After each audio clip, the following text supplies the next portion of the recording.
हाँ सबका रिजल्ट दिखा रहे हैं। साथियों, आज ये जो हम लोगों का प्रधानमंत्री जी के साथ में बैठक हुआ national council JCM standing committee का, ये एक बहुत ही अच्छी मीटिंग रही और प्रधानमंत्री जी ने बहुत ही सौहार्दपूर्ण वातावरण में बातचीत की। हम लोगों ने उनको धन्यवाद दिया कि उन्होंने संज्ञान लिया ये परेशानी जो थी नई पेंशन स्कीम को लेकर के, और इस पर जो फैसले भी हुए कैबिनेट ने जिसकी अप्रूवल दी है वो भी हमारे कर्मचारियों के बहुत ही पक्ष में आए हैं।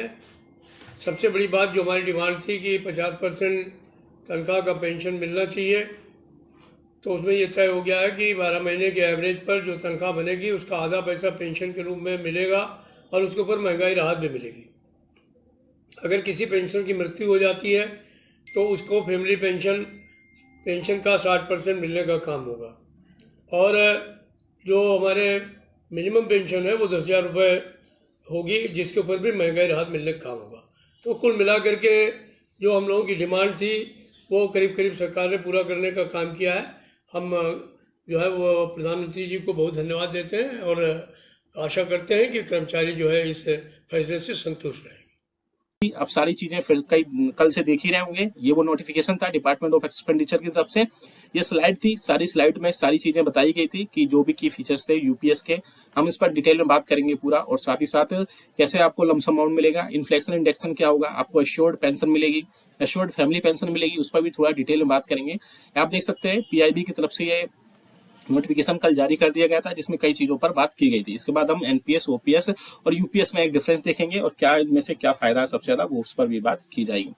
यहाँ दोस्तों, कैबिनेट ने एकीकृत पेंशन योजना यानी यूनिफाइड पेंशन स्कीम को मंजूरी दे दी है। कल प्रधानमंत्री की अध्यक्षता में केंद्रीय मंत्रिमंडल ने आज एक एकीकृत पेंशन योजना यूपीएस को मंजूरी दे दी है। एकीकृत पेंशन योजना की कई सारे इसके 5 अलग अलग पिलर्स हैं, कल आपने देखा भी होगा। उन पिलर्स पे हम बात करेंगे और सारी चीजें डिटेल में यहाँ पर जानेंगे।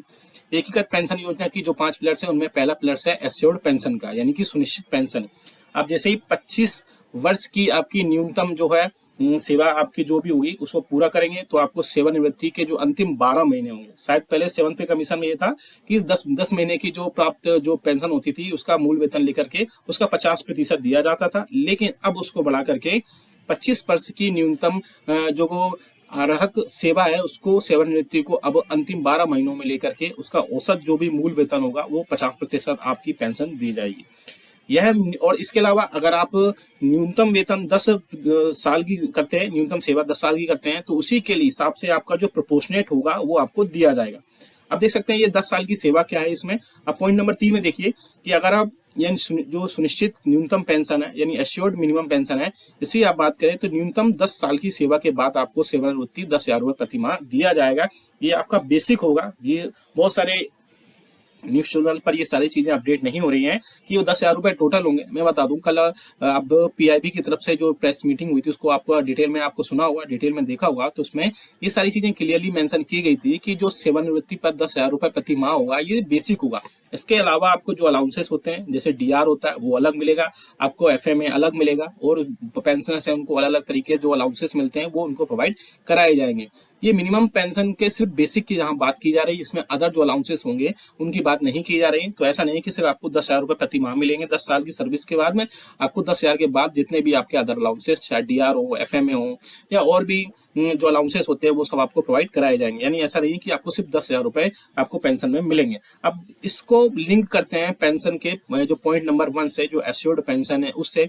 उसमें यहाँ बोला गया है कि अब अगर आप अब सपोज करिए कोई पेंशनर है या कर्मचारी है 15 से 20 साल में अगर वो रिटायरमेंट लेता है तो क्या भी उसको भी 10,000 रुपए मिलेंगे? तो ऐसा नहीं है। यहाँ पे बिल्कुल क्लियरली बोल दिया गया है कि 10 साल की सेवा तो आपको मिनिमम करनी है। अगर आप इससे ऊपर करते हैं तो आपकी 25 वर्ष की जो न्यूनतम है सेवा आपको उसको लेकर के वहां पर आप मिनिमम आपको प्रोपोर्शनेट आपको दी जाएगी। सपोज आप 15 साल की, सपोज आप 20 साल की सर्विस करते हैं तो आपको क्या 10,000 रुपए मिलेंगे? नहीं, ऐसा नहीं है। 25 साल की जिस हिसाब से होगी आपको उसके हिसाब से थोड़ा घटते क्रम में आपको वहां पर से आपको पेंशन प्रोवाइड कराई जाएगी, ना कि 10,000 रुपए। तो ये चीजें जो है वो क्लियरली मेंशन की गई हैं। जब गजट नोटिफिकेशन आएगा तो उसमें सारी चीजें मेंशन की जाएंगी। अभी लोगों के बीच में बहुत सारे डाउट्स हैं कि क्या उसको भी कि सपोज कोई 11 साल से लेकर के 24 साल तक की सर्विस करता है उसके बीच में में, तो उसको भी क्या 10,000 रुपए मिलेंगे।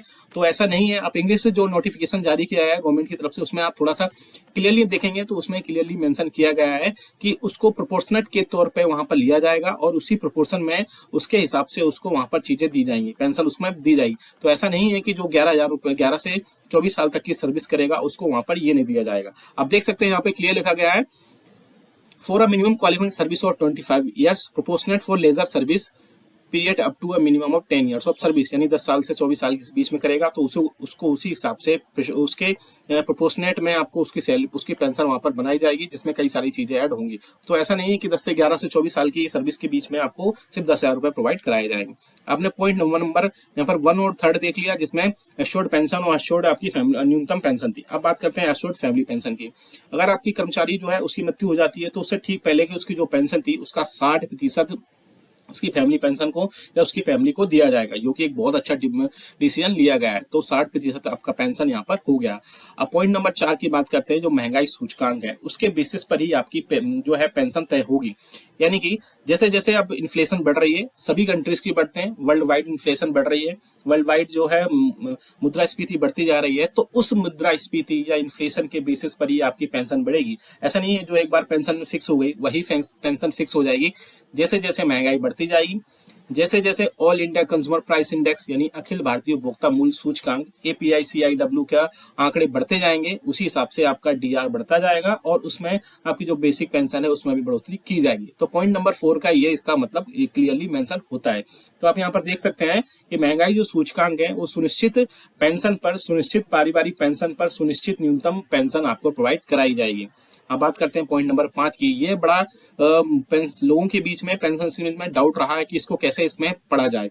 तो आप थोड़ा इसको देखिए, मैं हिंदी और इंग्लिश को टोटल बताऊंगा और आपको सारी चीजें डिटेल में बताऊंगा, क्योंकि इसमें कई सारी टेक्नोलॉजी ऐसी है जो पेंशनर्स को समझ में नहीं आ रही है। बहुत सारे पेंशनर्स के मुझे कमेंट्स भी आए थे कि इस 5 नंबर पॉइंट का क्या मतलब है। तो आप देख सकते हैं 5 नंबर पॉइंट है, औद्योगिक श्रमिकों के लिए अखिल भारतीय उपभोक्ता मूल्य सूचकांक के आधार पर आपको महंगाई राहत, यानी जो all India consumer price index के बेसिस पर आपका जो DR मिलता है वो, साथ ही साथ सेवा कर्मचारियों के मामले में एक मुश्त भुगतान, यानी आपको जो एक साथ एश्योर्ड जो पेमेंट मिलेगा वो, साथ ही साथ आपकी ग्रेच्युटी, और इसके अलावा सबसे इंपॉर्टेंट पॉइंट ये है कि आपकी रिटायरमेंट की तिथि पर आपके जो मासिक परिलब्धियां हैं, यानी कि जो मॉल्यूमेंट्स हैं, यानी कि जो आपका वेतन था और प्लस DA था उसका 1/10 का हिस्सा जो रहेगा आपकी सेवा के प्रत्येक पूर्ण 6 महीने के लिए भुगतान की सुनिश्चित पेंशन की मात्रा इससे कम नहीं हो सकती है।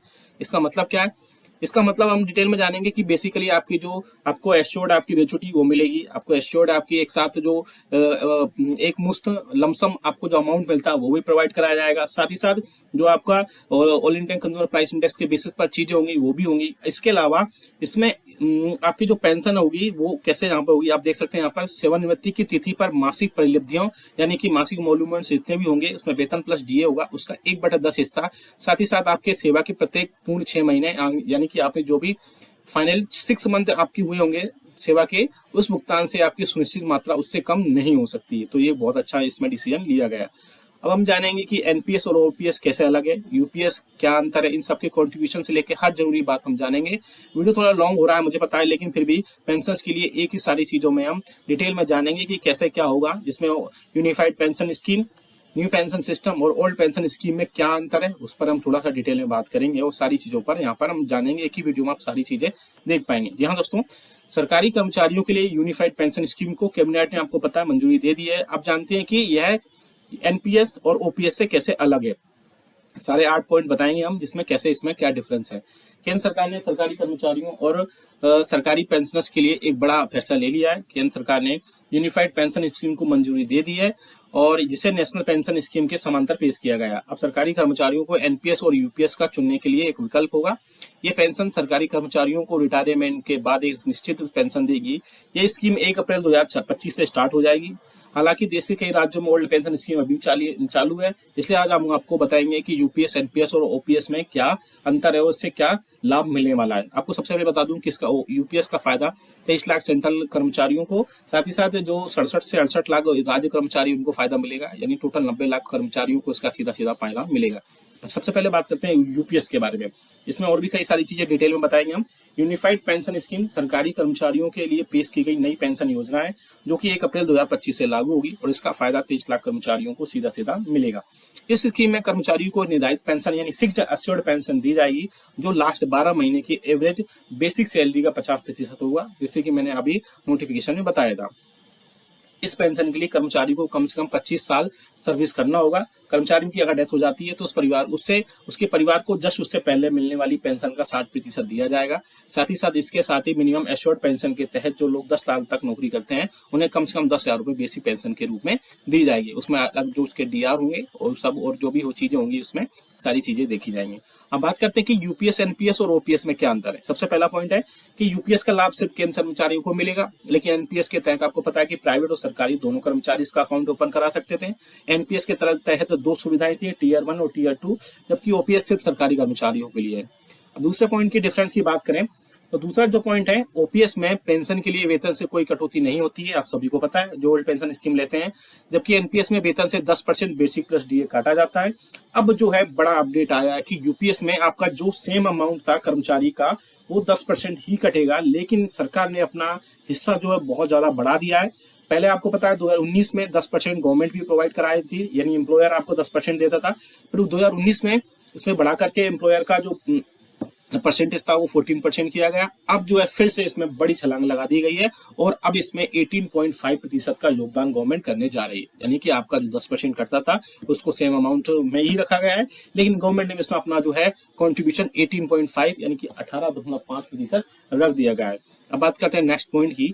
पॉइंट नंबर 3 में आप देखेंगे कि ओपीएस में 6 महीने के बाद मिलने वाला महंगाई भत्ता जो डीए लागू होता था, जबकि एनपीएस में ऐसी कोई स्कीम नहीं होती थी। अब बात करते हैं यूपीएस में, तो वही यूपीएस में महंगाई के हिसाब से आपको महंगाई राहत दिया जाएगा, यानी कि जो all India consumer price index का डेटा होगा उसके बेसिस उसी तरह से आपको यहाँ पर सारी चीजों पर प्रोवाइड कराई जाएंगी। तो यहाँ पर ओपीएस अभी यूपीएस आगे चलती है, ओपीएस और यूपीएस आगे चल रही हैं। अब बात करते हैं नेक्स्ट पॉइंट नंबर 4 की। यूपीएस में ग्रेच्युटी के अलावा एक बड़ी रिटायरमेंट के वक्त एक बड़ी रकम जो रिटायरमेंट के बाद आपको दिया जाएगा। ओपीएस में रिटायरमेंट के बाद 20 लाख रुपए तक की ग्रेच्युटी मिलती है, जबकि एनपीएस में रिटायरमेंट के समय जो ग्रेच्युटी निश्चित नहीं होती, क्योंकि एनपीएस जो है आप सभी को पता है कि वो शेयर मार्केट पर पूरा डिपेंड है। शेयर मार्केट के जिस हिसाब से अप्स डाउन्स होते हैं उसी तरीके से उसमें होगा, लेकिन यूपीएस में जो ग्रेच्युटी होगी उसके वक्त आपको एक बड़ी रकम आपको वहां पर दी जा सकती है। पॉइंट नंबर 5 में आप देख सकते हैं यूपीएस में ब्याज पर टैक्स लगेगा नहीं, यह भी क्लियर नहीं है, क्योंकि जब गजटेड नोटिफिकेशन आएगा वो वहां पर क्लियर करेगा। लेकिन जब ओपीएस होता है उसमें किसी तरीके का कोई इनकम टैक्स नहीं लगता है, लेकिन जो एनपीएस में रिटायरमेंट के शेयर बाजार का पैसा जो उसमें मिलेगा उस पर आपको टैक्स देना पड़ेगा। तो ये एक बड़ा डिफरेंस है वहां पर इनकम टैक्स को लेकर के। बात करते हैं पॉइंट नंबर 6 की। ओपीएस और यूपीएस में रिटायरमेंट के समय पेंशन के लिए कोई इन्वेस्टमेंट नहीं करना पड़ता है, और जबकि एनपीएस में रिटायरमेंट के समय पेंशन देने के लिए एनपीएस फंड से 40% पैसा इन्वेस्ट करना पड़ता है। यानी कि ओपीएस और ओपीएस और यूपीएस है उसमें रिटायरमेंट के समय पेंशन में कोई भी इन्वेस्टमेंट नहीं करना पड़ता है, लेकिन एनपीएस में आपको पता है कि आपको पेंशन पाने के लिए एनपीएस फंड से 40% पैसा वहां पर इन्वेस्ट करना पड़ता है और 60% पेंशन से 60% यानी 60% से आपकी पेंशन बनती है। पॉइंट नंबर 7 देख सकते हैं हम। यूपीएस में 10 साल की सर्विस पर कम से कम 10,000 रुपए बेसिक आपको देने का प्रावधान होगा। वहीं ओपीएस में 40% पेंशन कम्यूटेशन का प्रावधान है, जबकि एनपीएस में ऐसे कोई भी प्रावधान नहीं है। अब पॉइंट नंबर 8 की बात करें, ये भी बड़ा इंपॉर्टेंट है क्योंकि ये मेडिकल रिम्बर्समेंट से रिलेटेड है। आपने अगर कल पूरा डिटेल में पीआईबी की तरफ से जो वीडियो कैबिनेट बैठक हुई थी वो अगर देखा होगा तो वो सारी चीजें आपको वहां पर समझ आ जाएंगी। यूपीएस में मेडिकल फैसिलिटी दी जा रही है, जी हाँ दोस्तों, जबकि ओपीएस में रिटायरमेंट के बाद आपको मेडिकल फैसिलिटी यानी फिक्स्ड मेडिकल अलाउंसेस वो प्रोवाइड कराया जाता था, लेकिन एनपीएस में इसमें कोई भी स्पष्ट प्रावधान नहीं है। तो ये डिटेल में आपको मैंने 8 पॉइंट्स बताए। आप अगर ये पूरा जो भी मैंने आपको बताया है इसका प्रिंट आउट चाहते हैं या सॉफ्ट कॉपी चाहते हैं, आप डायरेक्ट डाउनलोड करके एक पीडीएफ फॉर्म में जाते हैं तो वीडियो को लाइक कर दीजिएगा, चैनल को सब्सक्राइब कर देगा, वीडियो को एक अपने व्हाट्सएप ग्रुप्स में सब जगह शेयर कर दीजिएगा और कमेंट बॉक्स में आपको बस यस लिखना है। यस लिखने के बाद वहां से आपको ये पूरी जो डिटेल में इतना टाइम लगा मुझे सब पीडीएफ बनाने में, पूरी चीजें लाने में, हर इन्फॉर्मेशन को एक्यूरेट बताने में, काफी चीजें समझने में काफी टाइम लगा है, तो आप भी इस वीडियो को जितना हो सके लाइक करिए। आपका लाइक ही हमारे चैनल, हमारी जो मेहनत होता है उसका फल होता है। और इसके अलावा अब यूपीएस के होने के बाद में फिर से मैं बात करूंगा उसी की कि क्या क्या आगे चीजें फिर से इसमें जो है ऐड हो सकती हैं। यूपीएस होने के बाद अब कर्मचारियों और पेंशनर्स और फैमिली पेंशनर्स की जो एसोसिएशन हैं वो फिर से अब 18 मंथ्स के डी और डीआर का एरियर्स, पेंशन में 5-10-15% की बढ़ोतरी, फिक्स्ड मेडिकल अलाउंस में 5,000 रुपए की बढ़ोतरी, साथ ही साथ 8वें वेतन आयोग पर फिर से चर्चा करेगी और आगे आने वाले दिनों में इसमें भी बहुत बड़ी खुशखबरी देखने को मिल सकती है। ये वीडियो अच्छा लगा तो लाइक करेगा, शेयर सभी के साथ करेगा। ऐसी न्यूज इन्फॉर्मेशन अपडेट्स के लिए चैनल को फ्री में सब्सक्राइब जरूर करेगा। और अभी भी अगर आपको यूपीएस से रिलेटेड कोई समस्या है, कोई डाउट्स है तो कमेंट बॉक्स में कमेंट करिएगा, या फिर आप हमारा ज्वाइन बटन है जो सब्सक्राइब के राइट साइड में होता है वो ज्वाइन कर सकते हैं मात्र 29 रुपए में, 29 रुपीज में 1 महीने के लिए। और वहां से आपके जितने भी डाउट्स होंगे एक्सक्लूसिव आप वहां से हमसे बात कर पाएंगे और आपको विद इन 2 आवर्स के अंदर आपके सारे डाउट्स क्लियर कर दिए जाएंगे। ये वीडियो अच्छा लगा तो लाइक करेगा, इसके प्रिंट आउट अगर आप चाहते हैं तो कमेंट बॉक्स में यस लिख दीजिएगा, वीडियो लाइक और शेयर कर दीजिएगा। मिलते हैं आपको नेक्स्ट वीडियो में। Thank you so much.